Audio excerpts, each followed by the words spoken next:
말씀입니다.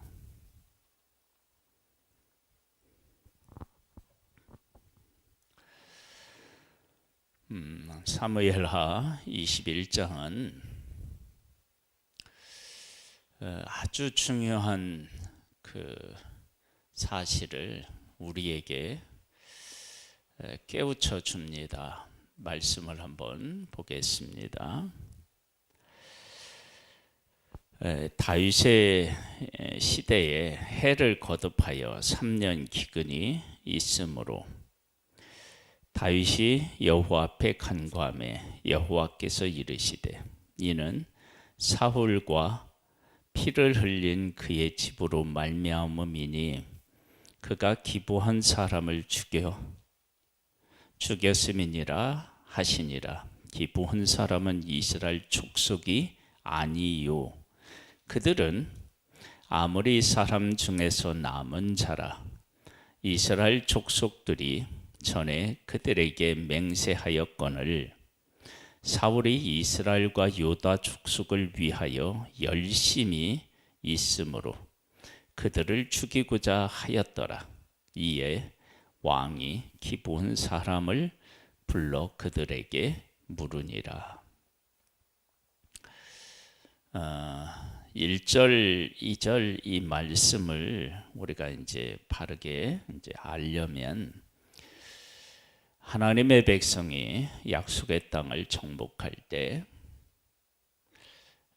여리고성을 무너뜨리고 또 아이성을 무너뜨리니까 기부한 사람들이 꾀를 내서 곰팡이 난 음식 그리고 헤어진 옷, 신발 이런 것들을 가지고 속여서 이스라엘과 언약을 맺고 여호수아와 이스라엘은 그들과 언약을 맺고 그들을 종으로 삼습니다. 이것이 이스라엘 백성들이 한 약속입니다. 이 약속을 할 때 성경은 분명히 그 사실이 잘못되었다라고 하는 사실을 밝힙니다. 여호와께 묻지 않았다. 그러니까 하나님에게 묻지 않고 여호수아와 그 지도자들이 그렇게 한 것입니다. 그렇다면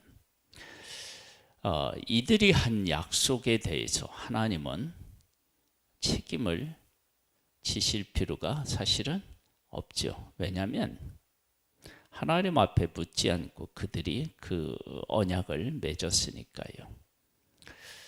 그런데 하나님께서는 그 약속에 근거하여 여기에 보면 그렇게 나와요. 남은 자라 이스라엘 족속이 전에 그들에게 맹세하였거늘 죽이지 않기로 맹세했는데 죽였다는 거예요. 하나님께서 약속에 대해서 어떻게 생각하고 계신지를 우리에게 잘 보여주고 있어요. 좀 더 볼까요? 다윗이 그들에게 묻되 내가 너희를 위하여 어떻게 하랴? 내가 어떻게 속죄하여야 너희가 여호와의 기업을 위하여 복을 빌겠느냐 하니 기부한 사람이 그에게 대답하되 사울과 그의 집과 우리 사이의 문제는 은금에 있지 아니하오며 이스라엘 가운데서 사람을 죽이는 문제도 우리에게 있지 아니하니이다 하니 왕이 이르되 너희가 말하는 대로 시행하리라. 그들이 왕께 하리되 우리를 학살하였고 또 우리를 멸하여 이스라엘 영토 내에 머물지 못하게 하려고 모해한 사람의 자손 일곱을 우리에게 내주소서.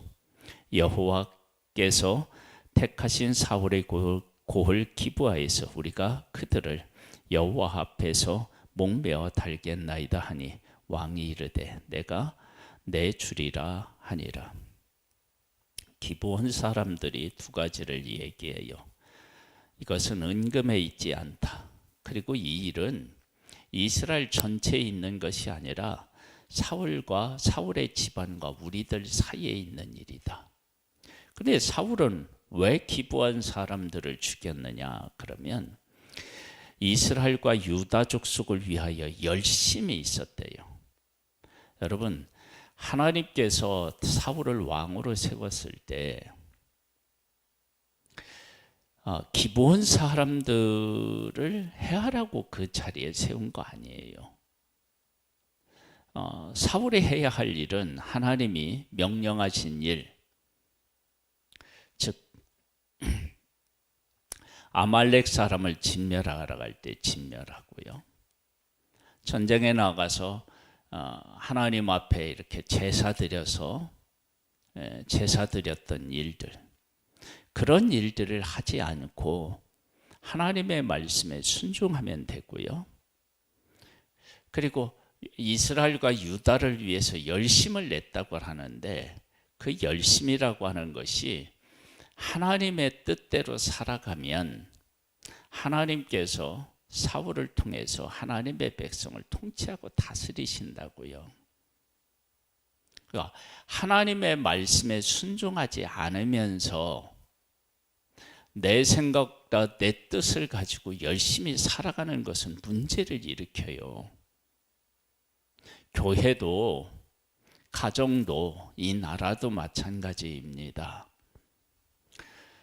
우리가 하나님의 뜻을 거스리면서 무엇을 열심히 해보겠다고 하면 그것이 곧 우리가 망하는 길이에요. 우리는 어떻게 해야 되느냐? 하나님께서 우리에게 주신 그 직책을 하나님의 말씀 안에서 감당해내면 다른 모든 일들은 하나님께서 해결해 주시는 거예요. 하나님께서 복 주시는 거예요. 하나님께서 이스라엘 백성이 기브온과 이렇게 맹세하였으니까 하나님은 그냥 그 일에 대해서 눈 감아도 되는 거예요. 왜냐하면 하나님 앞에 묻지 않고 그들이 했으니까. 그런데 하나님은 하나님의 백성을, 이스라엘을 하나님의 백성으로 삼았어요. 이스라엘이 한 일은 하나님의 이름이 달려 있다고요. 그렇죠? 그래서 하나님의 백성들이 잘못한 일이 있을 때 하나님의 이름이 모욕을 당하는 거예요. 모독을 겪는 거예요. 그 가운데서도 하나님은 하나님의 거룩함을, 하나님의 언약을 이루어 가시는 하나님이십니다. 그래서 하나님은 역시 하나님이시다라고 하는 말이 나오는 거예요. 이스라엘 백성이 하나님의 뜻대로 살지 않았을 때 언약궤가 빼앗겨요. 그들은 그 이스라엘과 하나님을 비웃고 조롱했어요. 그런데 하나님은 그 언약궤를 다시 돌아오게 하셨다고요. 그 분이 바로 하나님이셔요. 하나님은 하나님의 백성이 잘못한 일 속에도 계시고 그들 때문에 하나님의 이름이 이방인 중에서 멸시를 당한다 할지라도 그들과 함께 하시고 그들과 언약하신 것들을 기억하셔서 그 백성을 버리지 아니하시고 품고 다시 세우시는 분이셔요.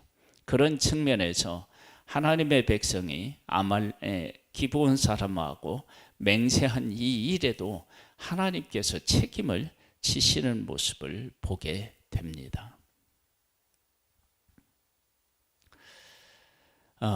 우리는 하나님의 일에 열심히여야 되지 하나님을 떠나서 우리가 무엇을 하려고 열심히 하면 안 됩니다. 그러니까 목사가 최고로 열심히 교회를 이끄는 것은 하나님의 말씀 안에 서서 하나님의 말씀으로 성도들을 인도하면 되는 거예요.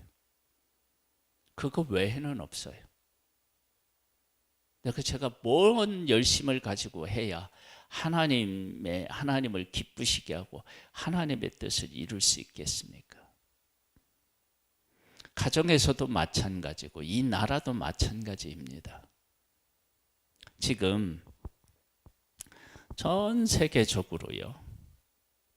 풍악했던 나라들이 하루아침에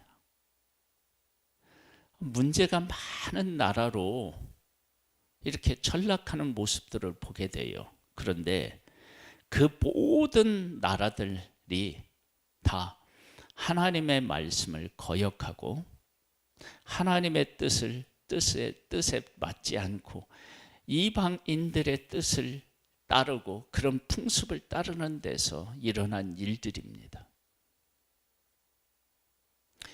우리는 열심을 낸다고 해서 그것이 다 좋은 일도 아니고 옳은 일도 아니고 열심히 한 것도 아닙니다. 그러니까 지금 성경은 분명히 사울이 이스라엘과 유다를 놓고 열심히 있어서 기브온 사람들을 해했다는 거예요. 그런데 그 일이 무엇을 가져다 주었느냐? 3년 기근을 가져다 주었어요. 여러분, 3년 기근이라고 하는 것이 얼마나 큰 고통을 가져다 주는지 우리 압니다. 여러분, 한 해 봄만 가뭄이 있어도 그의 농사에 큰 지장이 있습니다.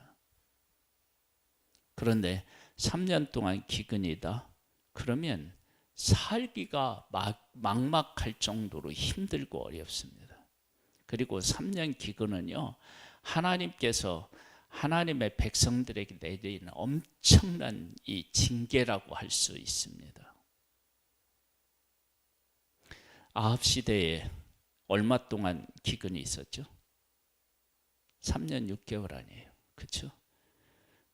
그런 시대에 하나님이 징계하신 것이 3년 6개월인데 지금 이게 3년이에요. 그러면 다윗이 이 사실에 대해서 하나님 앞에 묻지 않고 그냥 지나갔으면 이게 3년이 4년이 될 수도 있었다는 거죠.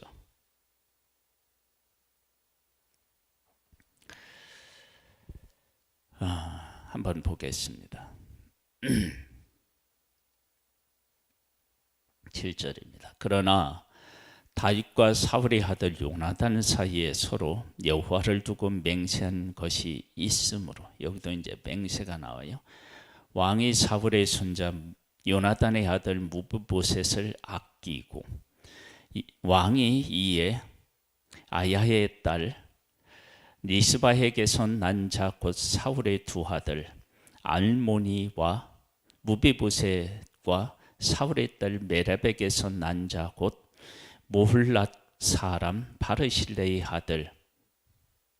아들이 헬의 5 아들을 붙잡아 그들을 기브온 사람의 손에 넘기니 기브온 사람이 그들을 산 위에서 여호와 앞에 목매어 달매 그들의 7 사람이 동시에 죽으니 죽은 때에 곡식 베는 첫날 곧 보리를 베기 시작한 때더라. 아야의 딸 리스바가 굵은 배를 가져다가 자기 위를 위하여 바위 위에 펴고 곡식 베기 시작할 때부터 하늘에서 비가 시체에 쏟아지기까지 그 시체에 낮에는 공중의 새가 앉지 못하게 하고 밤에는 들짐승이 범하지 못하게 한지라. 이에 아야의 딸 사울의 참 리스바가 행한 일이 다윗에게 알려지매 다윗이 가서 사울의 뼈와 그의 아들 요나단의 뼈를 길르앗 야베스 사람에게서 가져가니 이는 전에 블레셋 사람들이 사울을 기브아에서 죽여 블레셋 사람들이 벳산 거리에 매단 것을 그들이 가만히 가져온 것이라. 다윗이 그곳에서 사울의 뼈와 그의 아들 요나단의 뼈를 가지고 올라오매 사람들이 그 달려 죽은 자들의 뼈를 거두어다 사울과 그의 아들 요나단의 뼈와 함께 베냐민 땅 살레에서 그의 아버지 키스의 묘에 장사하되 모두 왕의 명령을 따라 행하니라. 그 후에야 하나님이 그 땅을 위한 기도를 들으시니라. 사울과 사울에 속한 사람을 이제 정식으로 장례를 치루어서 치룬 것을 보게 됩니다. 그리고 그 후에야 하나님이 그 땅을 위한 기도를 들으셨다. 하나님은 언약하시는 언약의 하나님이십니다. 그 언약의 하나님이 언약에 대해서, 약속한 일에 대해서, 맹세에 대해서 어떻게 생각하고 계신지를 우리에게 잘 보여주고 있습니다. 그렇다면 하나님께서 우리와 하신 언약에 대해서 어떻게 생각하고 어떻게 지키실지를 생각해 보면 하나님이 우리와 하신 언약에 대해서 우리가 감사할 수밖에 없습니다. 하나님은 우리를 하나님을 닮은 존재로 만드시고 범죄한 우리들에게 하나님은 언약하셨어요. 그리고 그 언약을 이루시기 위해서 독생자를 이 땅에 보내시고 십자가에 못 박아서 우리를 구원하셨습니다. 그것이 바로 하나님의 언약입니다.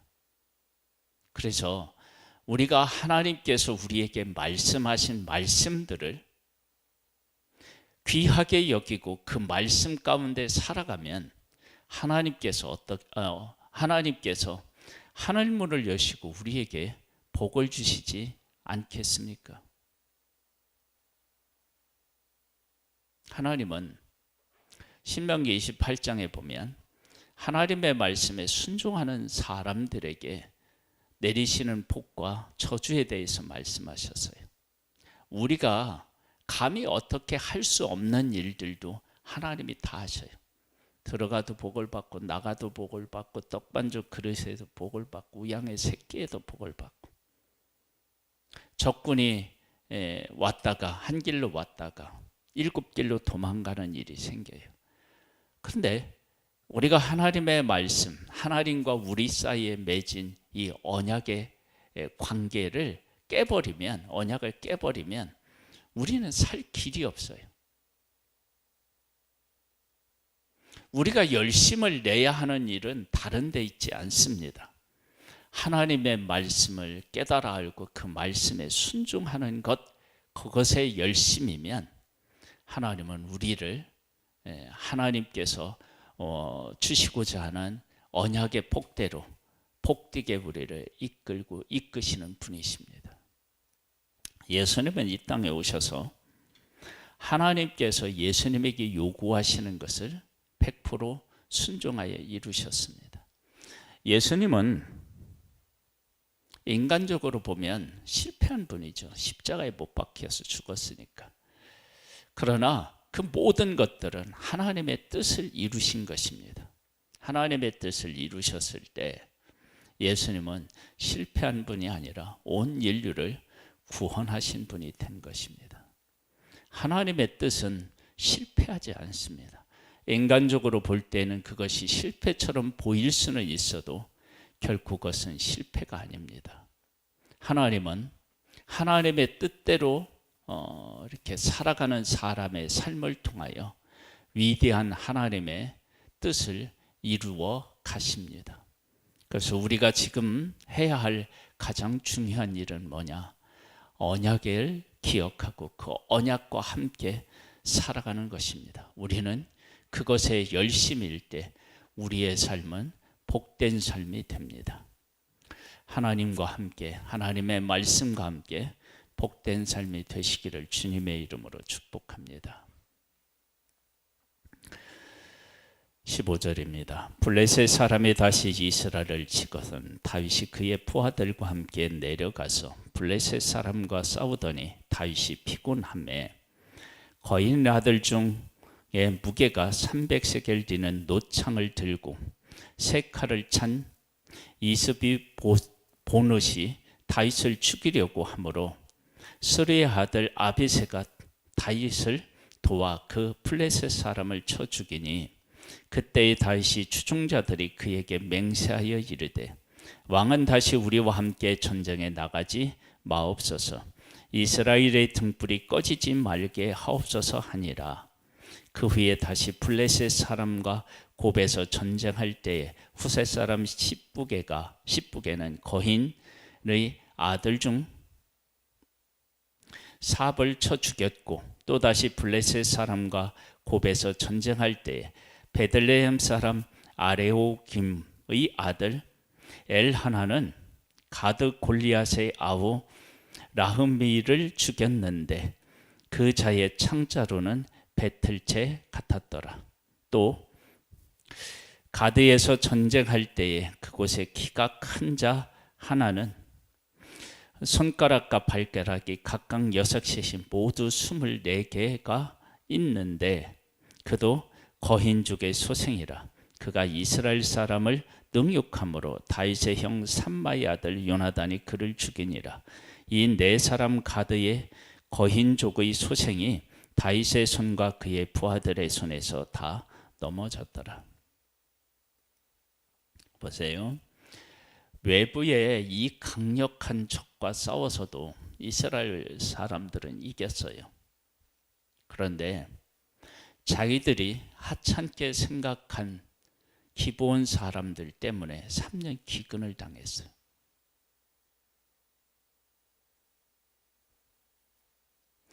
우리가 하나님의 말씀 안에 서 있으면 그 어떤 적과도 싸워서 이길 수 있어요. 그러나 하나님의 말씀을 하찮게 여기고 우리의 열심을 가지고 살아가다가 문제가 생기면 우리는 그 문제를 해결할 방법이 없는 거예요.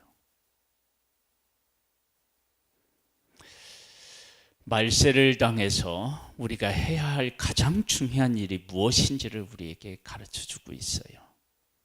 우리는 하나님과의 약속, 하나님의 말씀을 그 무엇보다도 소중하게 여기고 그 가운데서 그것을 지키며 살아갈 때 우리는 어떤 적과도 맞서서 싸워 이길 수 있는 하나님의 자녀로, 하나님의 권세로 승리할 수 있을 줄 믿습니다. 기도하겠습니다. 하나님 아버지, 우리에게 은혜 위에 은혜를 더하여 주셔서 감사합니다. 하나님께서 우리에게 말씀하신 그 말씀을 어기면 죽는 것입니다. 선악과가 그것을 우리에게 너무나도 잘 알려주고 있습니다. 하나님의 말씀은 생명이고 하나님의 말씀은 은혜고 하나님의 말씀은 사랑입니다. 하나님의 말씀을 기억하고 그 가운데 거하여 승리하는 우리 한 사람 한 사람이 되기를 소망합니다. 주님, 우리에게 은혜를 베풀어 주셔서 성령으로 충만케 하셔서 말씀을 깨닫게 하시고 말씀과 함께 살아갈 수 있도록 은혜를 베푸소서. 예수님의 이름으로 기도드립니다. 아멘. 하늘에 계신 우리 아버지여, 이름이 그렇게 여김을 받으시오며 나라에 임하옵시며 뜻이 하늘에서 이룬 것 같이 땅에서도 이루어지리이다. 오늘날 우리에게 일용할 양식을 주옵시고 우리가 우리에게 죄 지은 자를 사하여 준 것 같이 우리 죄를 사하여 주옵시고 우리를 시험에 들게 하지 마옵시고 다만 악에서 구하옵소서. 대개 나라와 권세와 영광의 아버지께 영원히 있사옵나이다.